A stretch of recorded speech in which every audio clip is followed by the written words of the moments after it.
포스코 경영연구원에 지금 근무하고 계시죠.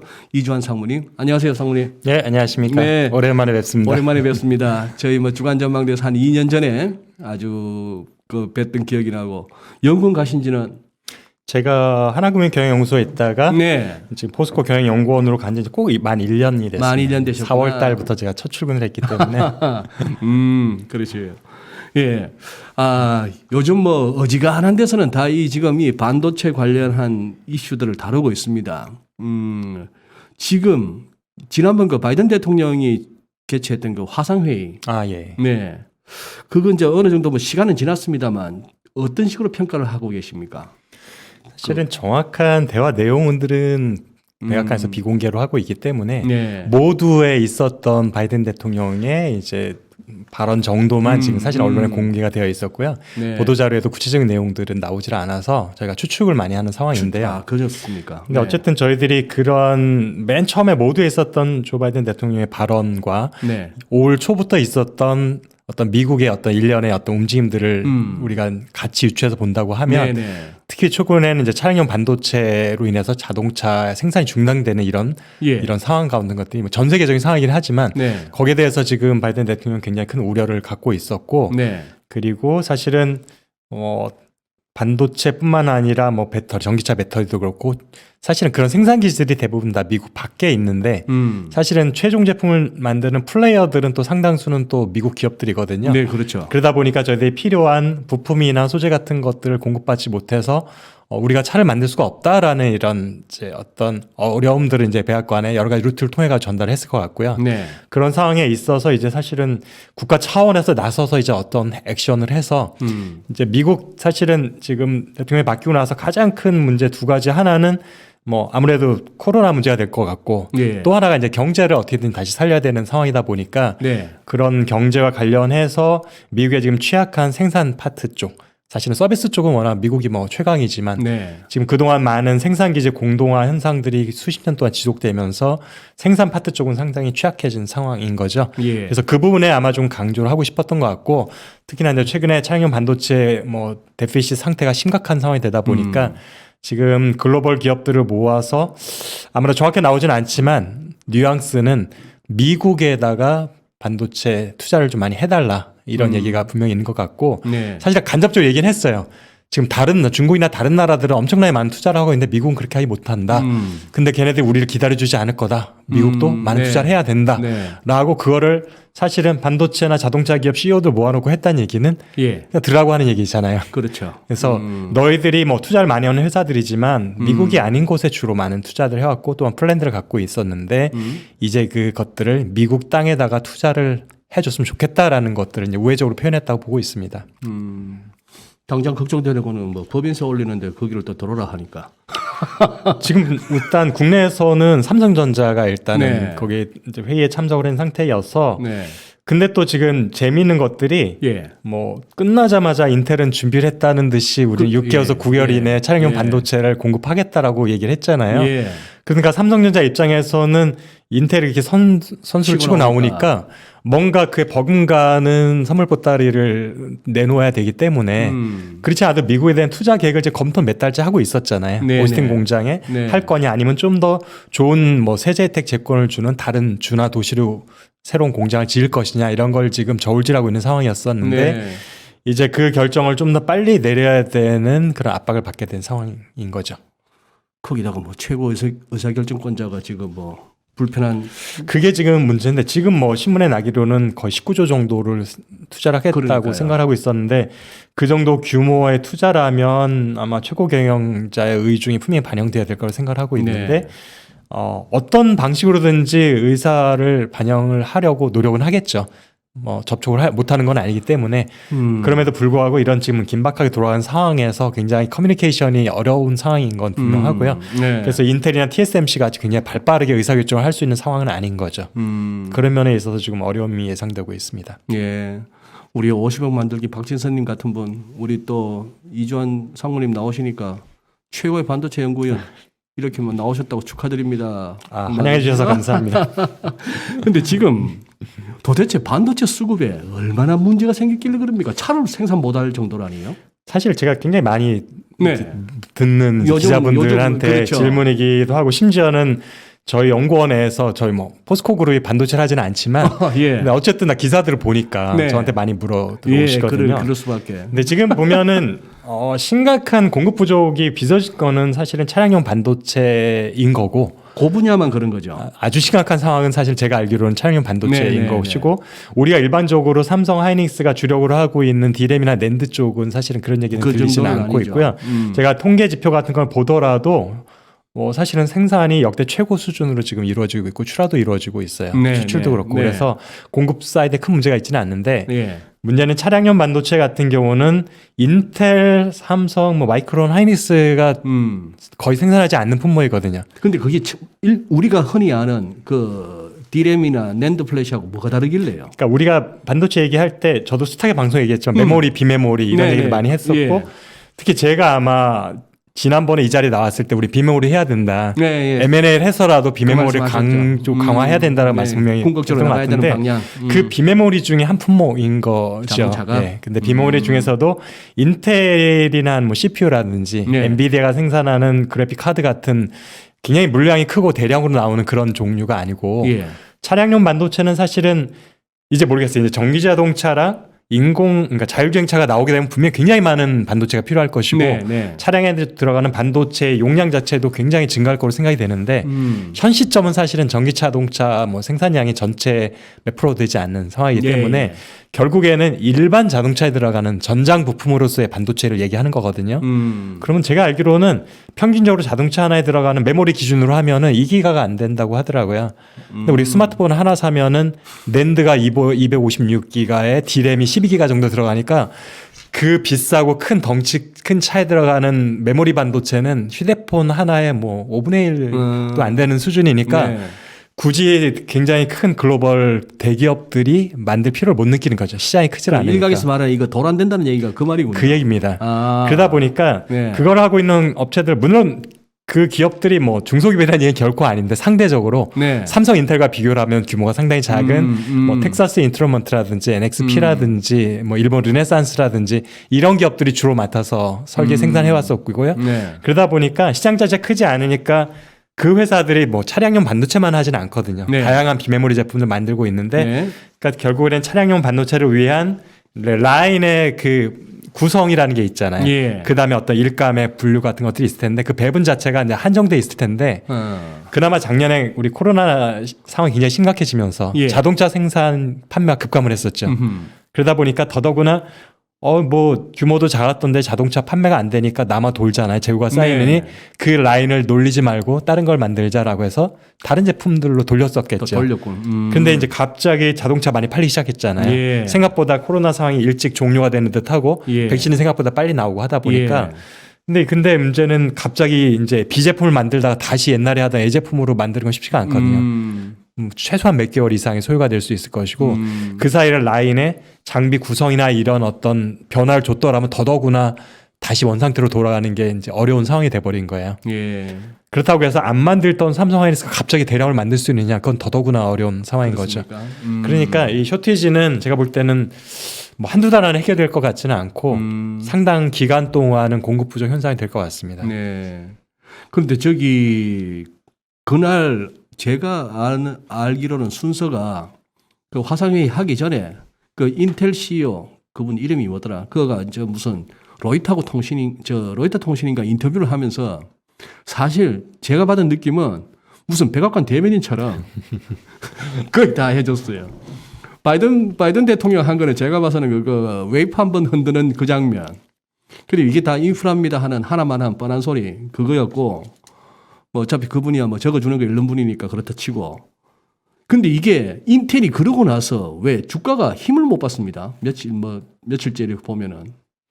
사실은 인텔 주가가 그 회의라든지 차량용 반도체 생산 같은 거 영향을 받을 건 아닐 것 같고 사실은 인텔이 기본적으로 어려움을 겪기 시작한 건 이미 한 2, 3년 됐잖아요. 네. 일단은 미세 공정에서 10나노 내지는 그 밑으로 진입하는데 실패하면서 시장 점유율이 한때는 85%까지 됐다가 예. AMD한테 거의 비슷한 수준 50% 예. 수준으로 떨어진 상황이고요. 그러고 나서 그럼 신제품은 그러면 비전이 있느냐 하면 여전히 AMD가 훨씬 더 좋은 성능의 것들을 더 빨리 출시 계획을 갖고 있다 보니까 네. 그래서 심지어는 1월 달에 인텔이 더 이상 견디다 못해서 CPU마저도 주력인 CPU마저도 파운더리에 맡기겠다는 얘기가 나왔잖아요. 예. 근데 AMD는 사실은 팹리스 기업이에요. 우리가 사실은 인텔과 우리 AMD 두 개를 CPU 어떤 시장의 예. 양강으로 보고 있지만 네. 굉장히 큰 차이가 있는 거예요. 제가 늘 말씀드리지만 팹리스가 있고 종합반도체가 있고 파운드리가 있는데 그중에 인텔은 종합반도체 기업인 거예요. 그러니까 설계도 직접 하고 공장도 직접 가지고 있는 우리 삼성전자나 하이닉스나 마찬가지인 것이고 그에 반해서 AMD는 똑같이 CPU를 만들고 있고 굉장히 큰 기업이지만 거기는 철저하게 파운더리에 맡기고 설계만 하는 회사였거든요. 그런데 그 파운더리를 누가 만들었냐 하면 우리가 너무나 잘 알고 있는 파운더리 최강자인 대만의 TSMC. 삼성보다도 더 기술력이 앞선다고 말하는 그러니까 설계만 잘 해내면 생산은 아무런 문제가 없었던 거죠 AMD는. 근데 인텔은 생산에서 막혔던 거죠. 설계 문제가 아니라 거기서부터 극명하게 양사가 지금 정반대 길로 가고 있었던 거고 사실은 뭐 차량용 반도체 좀 만든다고 해서 인텔에 대한 근본적인 경쟁력에 대한 의구심이 해소되는 건 전혀 아니기 때문에 사실은 그것과는 별개로 기본적인 인텔의 새로운 비전이 나오는 것도 없었고 신제품 출시에 대한 것도 없었고 단순히 앞으로 위탁하겠다라는 정도 파운더리 쪽에서 이제 강화하겠다라는 거서 그걸 가지고 어떻게 보면 주가 부양에 노렸을지 모르겠어요. 이제 파운더리 시장 우리가 하겠다. 근데 아시다시피 삼성전자도 파운더리를 꽤 오래전부터 해왔지만 시장 점유율이 아직까지 10%대에서 그 이상 올라가는 것들이 어려운 상황에서 오르락내리락 하고 있는데 이제 인텔이 뒤늦게 몇십 년의 공백을 뚫고 파운더리 시장에 진입했을 때 과연 TSMC 삼성전자보다 더 잘할 자신이 있는지에 대해서 사실 시장에서는 그다지 신뢰를 못하는 거죠. 그런 것들이 어떻게 보면 주가에 반영된 것이라 볼 수도 있습니다.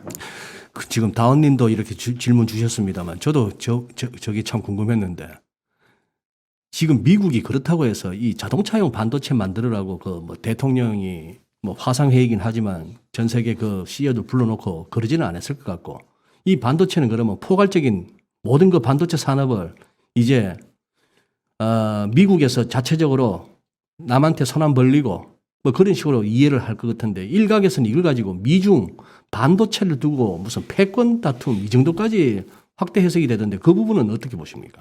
그건 사실은 뭐 어떤 비율로 보느냐에 따라서 이긴 한데 어떻게 보면은 전임 대통령은 똑같이 미국 내 생산 기지를 좀 강화하라는 스탠스를 가진 건 맞았어요. 트럼프 대통령은 4년 내내 그 얘기를 했었죠. 그 얘기를 했는데 주로는 거기에 이제 일자리 쪽에 포커스가 돼 있었던 거였고 미국의 미래를 위한 어떤 그림이 있었던 건 아니거든요.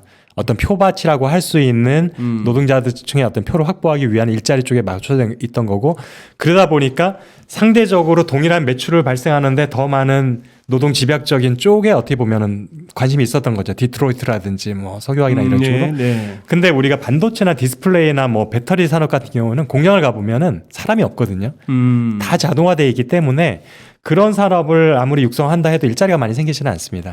그러다 보니까 전 정권에서는 이전에 어떤 굴뚝산업 쪽에 주로 관심을 가져 있어서 사실 리스크를 인식은 하고 있었을 거예요. 중국의 쪽에 너무 의존도가 심해지고 있고 중국이 굉장히 빠르게 반도체를 따라오려고 하고 있다. 이런 것들에서 어떤 의식을 하고 있었지만 어쨌든 재선이 중요했기 때문에 표가 중요하기 때문에 어떤 IT나 친환경 쪽보다는 굴뚝산업 쪽에 좀 더 포커스 많이 했었는데 이제 바이든 정권은 다르잖아요.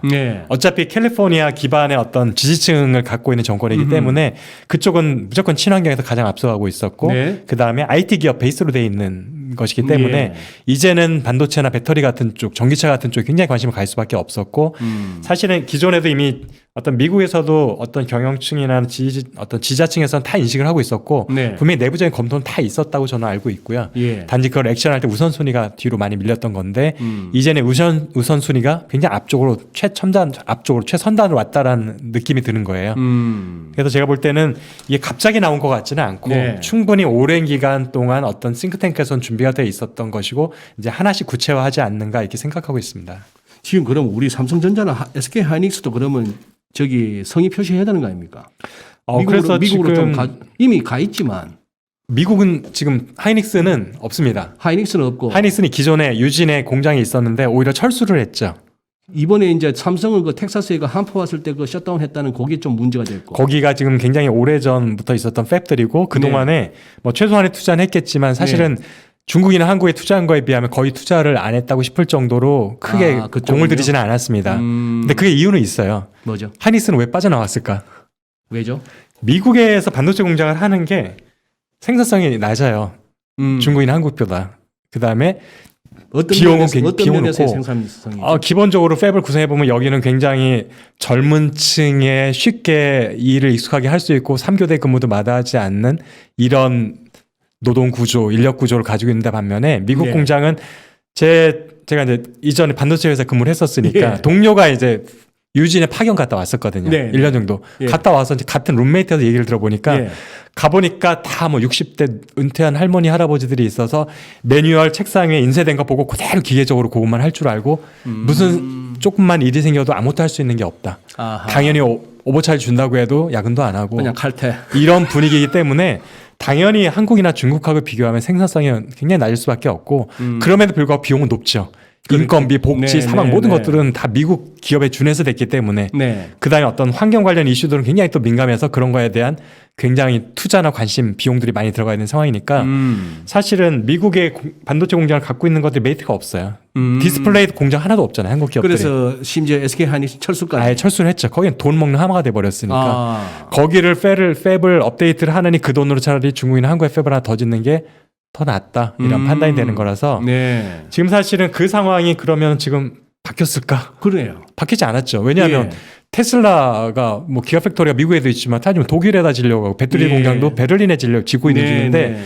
미국 기업들도 선호하지 않는 미국에다가 몇십 조에 투자를 해가지고 반도체나 배터리 공장을 지어야 되는 압박을 받고 있는 거기 때문에 어떻게 보면은 이 선택을 정말 잘해야 돼서 이거를 외면할 수는 없지만 네. 알고 있기 때문에 생산성이 높지 않다라는 게 음. 그러다 보니까 어느 정도 규모를 들어가야 미국의 성의 표시가 보여지면서도 전략적으로 최소한 미국의 수요가 없지는 않으니까요. 네. 특히 배터리 같은 경우는 이제 앞으로 수요가 확대될 기대가 네. 있긴 하니까 네. 그래서 예상되는 수요에 준해 가지고 투자를 하는 게 이제 맞는데 그게 얼마 될지 정확히 지금 예상하는 건 쉽지가 않다라는 거죠.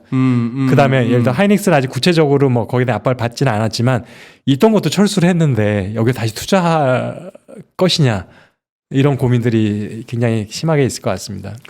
말씀 듣고 보니까 기본적으로 그 기업하는 사람들에게 있어서는 그거는 참 가장 기초인데 이게 돈 되느냐 안 되느냐를 딱 보고 돈 된다 싶으면 뜯어말려도 가는 거고 돈 안 되면 그 멱살을 잡아도 가기 싫어하는 게 기업인데 참 묘한 걸 이렇게 제시했습니다. 뭐 우리 지금 시청자분들도 그런 의혹을 제기하는데 이게 뭘 진짜 반도체로 뭘 그렇게 거대 담론을 얘기할 게 아니라 그냥 일자리 늘리고 뭐 정치적인 지지율을 올리려고 하는 그걸 수도 있겠는데 그나저나 사모님 궁금한 게 우리 반도체하고 저기 배터리 2차 전지 이쪽은 세계적인 그 경쟁력이 어느 정도입니까? 지금 사실은 두 개 다 기술력을 놓고 보면은 네. 탑티어에 다 있다고 탑티어에. 볼 수 있고요. 네. 뭐 반도체는 뭐 굳이 제가 설명할 드릴 필요가 없을 것 같고 뭐 삼성전자 거기 탑이라고 보면 되니까. 이제 남한테 의존 안 하고 기술적인 측면에서도 그냥 우리 자체적으로 다 해나갈 수 있는 수준이죠.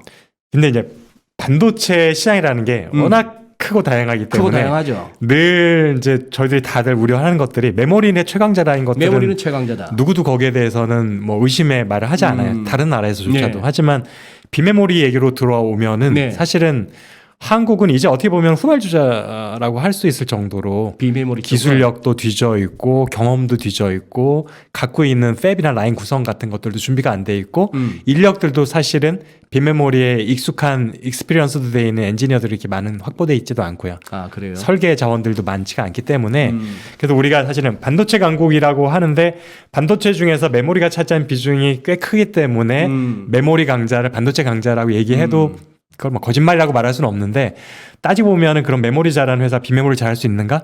그러면 메모리 잘하는 회사는 파운드리 잘할 수 있는가 물어보면 그렇지 않다라는 것이 아하. 우리가 삼성전자를 보면은 쉽지 않으니까 저 정도 되는 회사도 어려움을 겪고 있고 이게 몇 년이 지나도 쉽지 않구나라고 우리가 보고 있잖아요.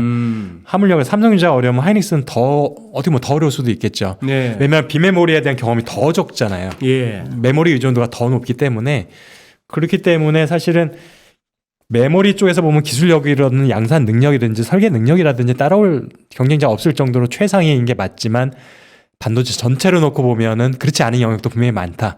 그런데 메모리 부분은 비메모리가 훨씬 더 큰 시장이고 그래서 우리들이 아직도 갈 길은 멀다. 이렇게 말씀드린 게 맞고 그때 2년 배터리 같은 경우는 네. 근데 사실은 어떻게 보면은 기술력 수준에 보면은 지금 뭐 사실은 LG, 삼성, SK 그중에서 일단 규모 놓고 보면 LG가 일단 규모로도 거의 탑을 다투고 있기 때문에 제가 볼 때는 우리랑 경쟁하는 게 일본하고 중국인데 네. 물론 원천 기술까지 따지면 아직까지는 일본의 기술력이 조금 더 높다고 보는 게 뭐 공정한 판단이긴 해요. 네. 하지만 결국에는 시장에 나오는 제품으로 판단을 해야 되기 때문에 네. 그렇게 놓고 본다면은 사실은 어느 누구도 사실은 해볼 만한 수준에 다 올라와 있습니다. 그래요. 2년 전에도 그때 결국은 이 비메모리 쪽으로 가야 된다라고 말씀하셨는데 2년 전 대비 지금 이렇게 비교해 보시면은 어느 정도 진척은 있다고 보십니까? 제가 그게 1월 달에 강하게 방송에서 이야기를 했었고 같은 해 4월 달에인가 3월 달인가 삼성전자에서 비메모리 133조 투자했다는 얘기가 나왔고 지금 언제 그 제가 2년 전이겠죠. 2년 전에. 예. 네네네. 1월에 제가 방송에서 네, 하고 네, 네. 3월이나 4월에 삼성전자 네. 133조 비메모리 투자 나왔고 바로 또 얼마 후에 정부에서 비메모리 육성 방안이 나왔거든요. 네. 그래서 사실은 그 오래전부터 준비를 해서 사실 우연찮게 그때 됐을 수도 있고 네. 아니면 제가 워낙 강하게 얘기를 하니까 좀 더 땡겨서 사실은 그런 것들에 대한 게 나왔을 수도 있긴 하지만 그래서 말씀하신 대로 2년 전과 비교를 해보면 그런 발표들이 있기 전과 후라는 차이가 있는 거죠. 2년 전에 제가 말씀했을 때는 아무도 비메모리에 대해서 그렇게 큰 투자라든지 장기 계획에 대해서 얘기하고 있는 사람이 없었어요. 정부도 기업들도. 하지만 지금 이미 발표돼 있었고 최근에도 또다시 비메모리 관련해서는 많은 어나운스들이 있잖아요. 그래서 일단은 그런 것들이 위기의식과 미래에 대한 시장에 대한 분석들이 충분히 이제는 2년 전과 비교해보면 되어 있고 심지어는 하이닉스도 이제 작년에 자회사지만 파운더리 일단 시작을 했었잖아요. 네. 매그나칩의 파운더리 부분을 인수를 하면서 네. 자회사로 가서 그래서 그때만 해도 삼성전자는 그나마도 조금씩 하고 있지만 하이닉스는 너무 안 하고 있는 거 아니냐라고 말씀드렸는데 지금은 어쨌든 아직도 초기 단계고 규모가 작긴 하지만 하이닉스조차도 비메모리 쪽에 이제 관심을 갖고 시작을 했다라는 게 큰 변화인 거죠. 그래요. 그러면은 지금 현재 우리 삼성전자나 SK 하이닉스 같은 이런 쪽에서 저 추가적인 어떤 투자의 필요성은 있는 겁니까 지금 현재 시장 상황이? 결국에는 메모리 의존도를 낮추고 비메모리로 많이 가야 된다라는 공감대는 다 있을 거예요. 다 있을 있는데 그거를 어떤 방식으로 어떤 타겟을 가지고 갈 거냐는 사실 기업마다 전략이 다를 수밖에 없을 것 같고 사실은 삼성전자는 이렇게 보면 일단 우리가 눈으로 볼 수 있는 게 비메모리라는 게 뭐 최근에 메모리 가격 왔다 갔다 하면서 메모리 비중이 좀 높아지긴 했지만 네. 과거 한 20년 정도 평균을 내보면 전체 반도체 시장이 100이라고 하면 네. 비메모리가 75, 메모리가 25 정도 시장이거든요. 3배 정도가 되는 게 평균적인 시장 규모인데 이제 사실은 삼성전자는 그중에서 일단 파운더리 쪽에 일단 집중을 하고 있죠. 네. 그래서 시장 점유율이 10%가 안 되고 있었는데 불과 2년 사이에 16% 정도, 17%까지 올라가서 야, 뭐 곧 TSMC 추월하는 게 아니냐라고 이제 성급한 기대까지도 나오게 할 만큼 이제 괄목할 만한 성과가 있긴 했었는데 예. 사실은 엄밀하게 말씀을 드리면 파운더리가 비메모리냐? 라면 그건 아니거든요. 어허. 파운더리는 그냥 파운더리 회사를 하는 거죠. 파운더리는 말 그대로 내가 설계까지 할 거냐, 남이 설계해 준 거를 만드는 공장만 운영해서 그냥 OEM 같이 할 거냐는 그건 거지. 비메모리 할 거라면 정말 인텔과 같이, 퀄콤과 같이, 엔비디아와 같이, 뭐 암과 같이 하는 게 비메모리를 하는 거죠. 내가 설계를 하고 그걸 오히려 파운더리 맡길 수도 있고 내가 직접 만들 수도 있지만 일단 설계가 핵심인 거야. 내가 비메모리 한다는 거죠. 그래야 네. 그러니까 좀 더 우리 시청자들 쉽게 말하면 메이드 인 하이닉스와 메이드 인 삼성으로 나가는 칩이 비메모리 칩에 있어야 비메모리를 하는 거죠. 근데 파운더리를 삼성전자 아무리 시장 점유율이 20% 30%가 된다 한들 그거는 메이드 인 퀄컴, 메이드 인 애플의 칩을 그냥 만들어주는 거거든요. 그러면 비메모리 시장 점유율에서 삼성전자가 점유율이 올라가느냐? 제로로 잡힙니다. 왜냐하면 그 브랜드는 이미 다른 회사들 거 만들어주는 거예요. 그래서 반도체 시장에서 TSMC 반도체라는 건 없어요. TSMC 칩이라는 건 없습니다. 메이드 인 TSMC라는 건 없어요. 존재하지 않아요. 공장일 뿐이에요. 예. 위탁 생산하는. 그래서 파운더리라는 것이 그러면은 의미가 없느냐 그렇지는 않은 게 대부분 파운더리에 의뢰하는 제품들이 비메모리가 많거든요. 왜냐하면 메모리는 일단 저희들이 커머디티 개념이 되어 있어요. 표준화가 완벽히 되어 있기 때문에 네. 그냥 시장에서 사서 쓰면 돼요. 그러니까 예. 굳이 내가 설계를 할 필요가 없는데 어. 비메모리는 굉장히 다양한 종류를 지금 뭐 차량용 반도체도 그렇지만 네.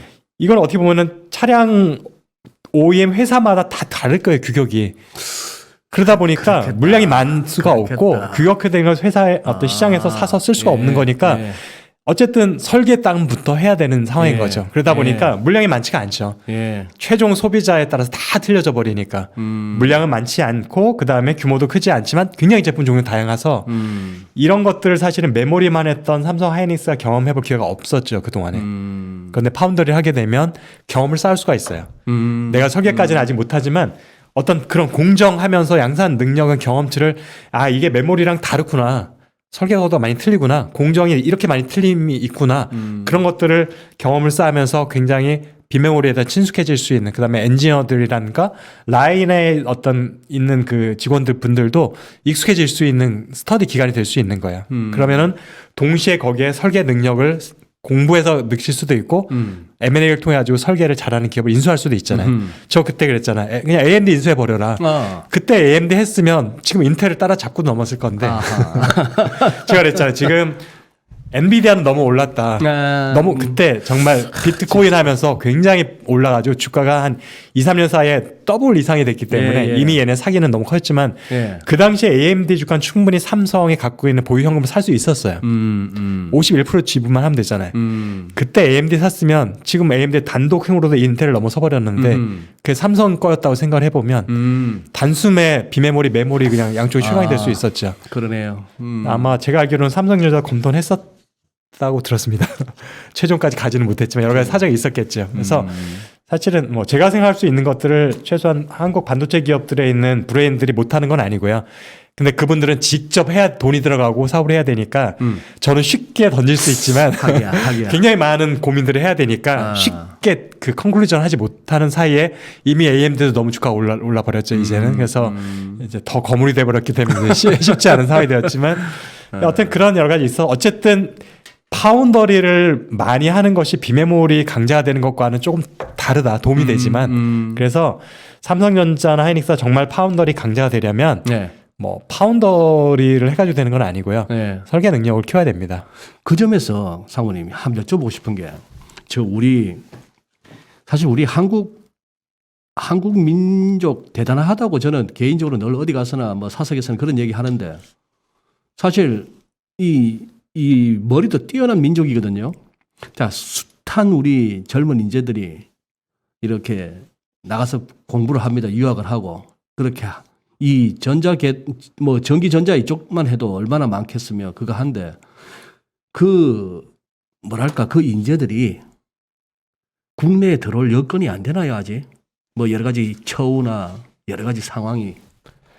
사실은 뭐 우리가 알 수 있는 뭐 한국에 있는 큰 기업들은 1년에 한 번 정도는 해외 리크루팅을 가는 걸로 알고 있고요. 네. 제가 몸담고 있는 포스코 그룹도 그렇고 삼성도 옛날부터 이미 그걸 하고 있었고 하이닉스 제가 몸담았던 하이닉스 하고 있었는데 그렇게 해서도 사실 인재들 실제로 많이 저희들이 영입을 하고 있어요. 그래요? 하고 있고 근데 이제 저희들이 연간 그 정도 규모의 기업들이 필요로 하는 인력 전체에서 해외에서 리크루팅 할 수 있는 인원은 사실은 비율로 따지면 얼마 안 되는 제한적이구나. 비율이고 그다음에 특히 저희들이 공정 엔지니어는 한국에서도 충분히 많이 양성을 하고 있고 뭐 충분한지는 모르겠지만 반면에 설계 인력 같은 경우는 국내에 일단은 배출되는 인력 자체가 너무 적어요.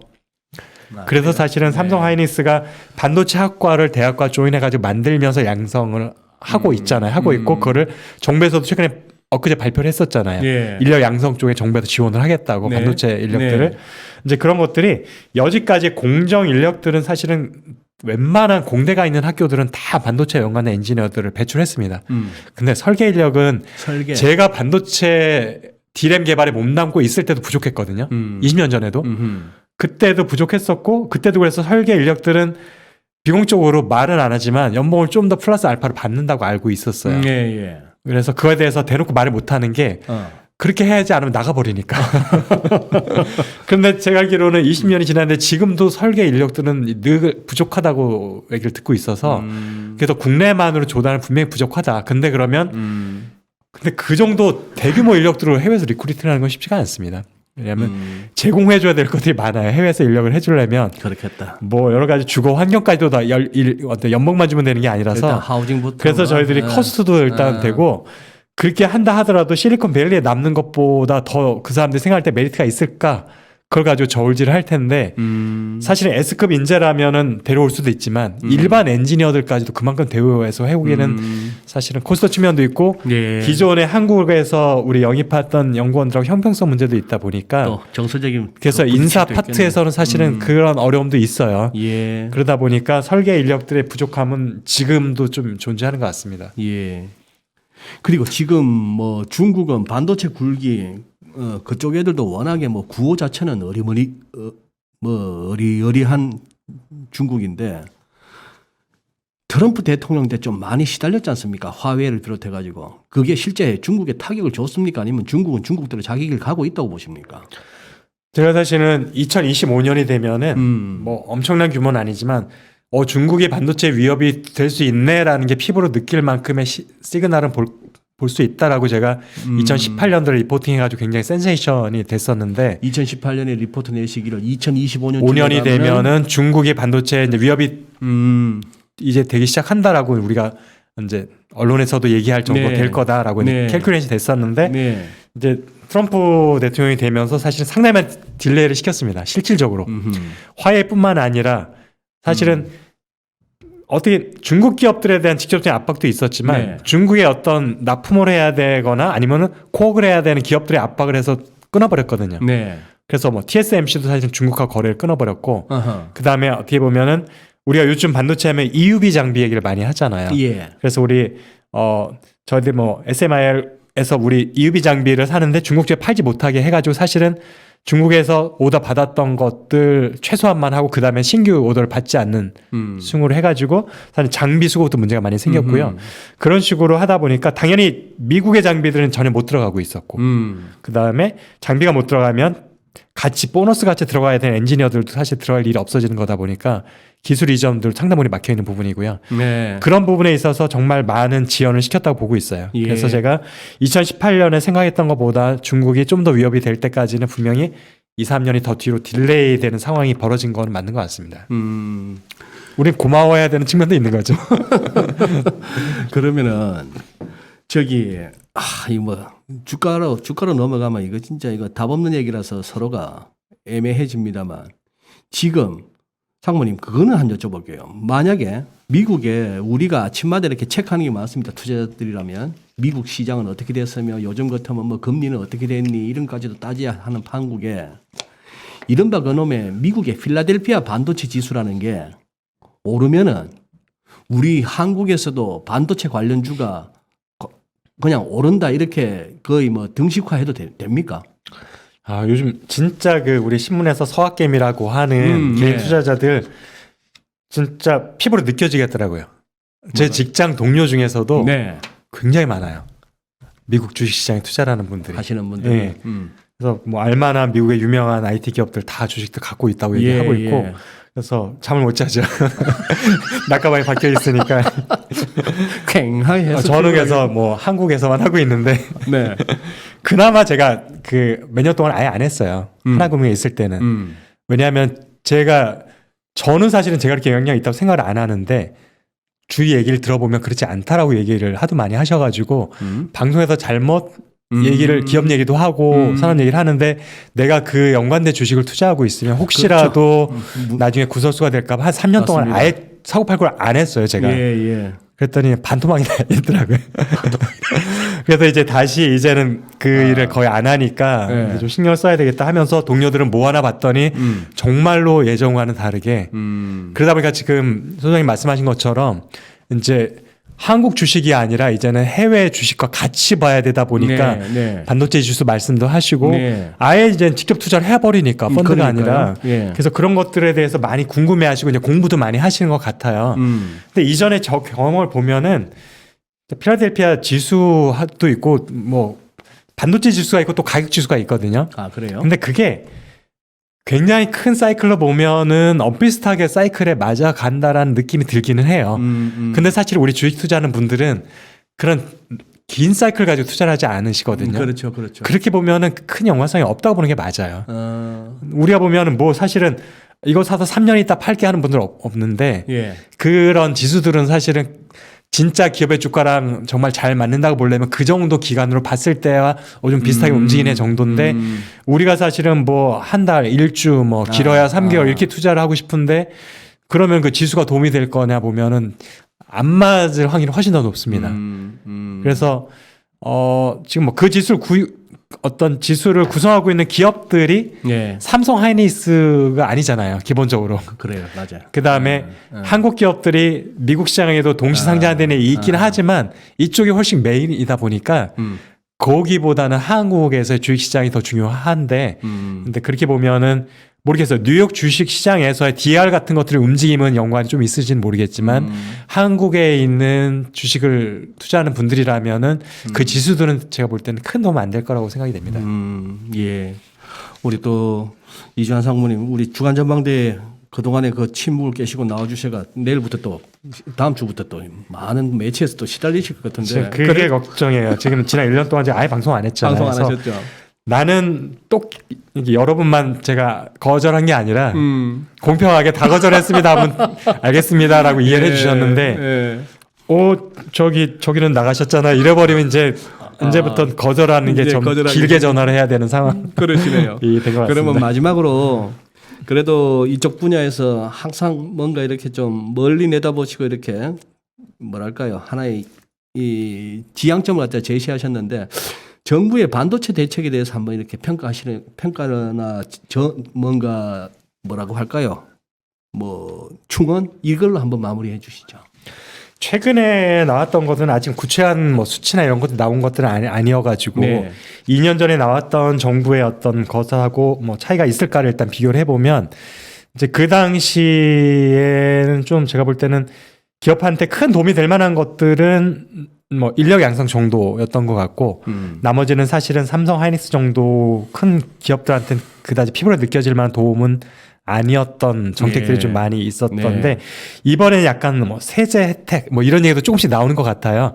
사실 기업 입장에서 정부가 R&D라든지 어떤 이런 기업에 베풀 수 있는 펀드의 리미트가 굉장히 작아요. 제 정부에 있었기 때문에 그것보다 기업이 쌓고 있는 현금이 훨씬 많아요. 그래서 직접적으로 돈을 뭔가 지원해줘서 줄 수 있는 혜택은 크지 않지만 반면에 세액공제라든지 R&D 세액 환불 같은 세액공제 이런 것들 법인세 이런 것들은 워낙 납부하는 세금 자체가 규모가 어마어마하기 때문에 거기에서 절반 정도가 된다고 하면 굉장히 큰 금액을 R&D나 투자 쪽으로 돌릴 수 있는 여력이 생깁니다. 그런데 과거에는 그쪽을 아예 생각을 안 했었어요.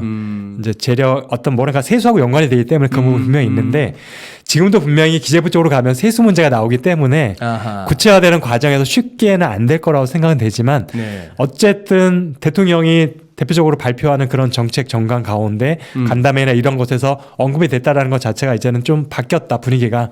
제가 볼 때는 그 다음에 중소기업을 위해서는 어떤 생태계 조성 같은 것들 도와주는 게 도움이 될 것 같고 인력은 동일하고요. 제가 볼 때는 세액 어떤 법인세 인하라든지 아니면 R&D 세액 공제 쪽이 좀 더 큰 도움이 될 것 같습니다. 알겠습니다. 예. 그러니 어떤 뭐 물질적인 지원도 조금 더 그쪽으로 실질적인 효과가 있는 쪽으로 그 말씀이고 근데 상무님 말씀 듣다 보니까 걱정되는 거는 이게 이놈의 왕조 국가도 아니고 무슨 뭐 저 사회주의 전체주의 국가도 아닌 이 민주주의 국가들은 4년 내지 5년마다 이게 일손들을 놓더라고요.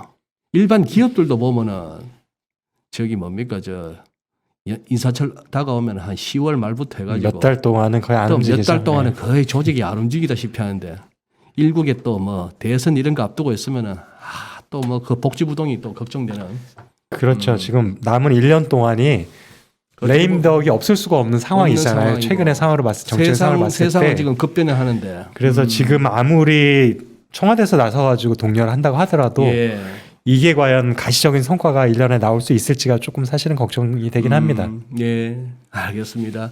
오늘은 야, 이렇게 우선 뭐 상무님 뭐 금요일 저녁 시간에 이 시간 저희 또 인포맥스 라이브를 또 이렇게 빛내주셔서 감사드리고 자주는 못 뵙더라도 진짜 한 번씩 이런 거 꼭 들어야 될 때 한번 또 귀찮게 해드릴 것 같습니다. 이제 2년 주기로 왔으니까 이제 2023년 네. 농담이었습니다. 예, 우리 인포맥스 라이브 시청자분들이 많이 반가워해 주시고 또 이렇게 활발한 토론도 나눠주고 계시네요. 그래요, 사모님 고맙습니다. 네, 감사합니다. 네.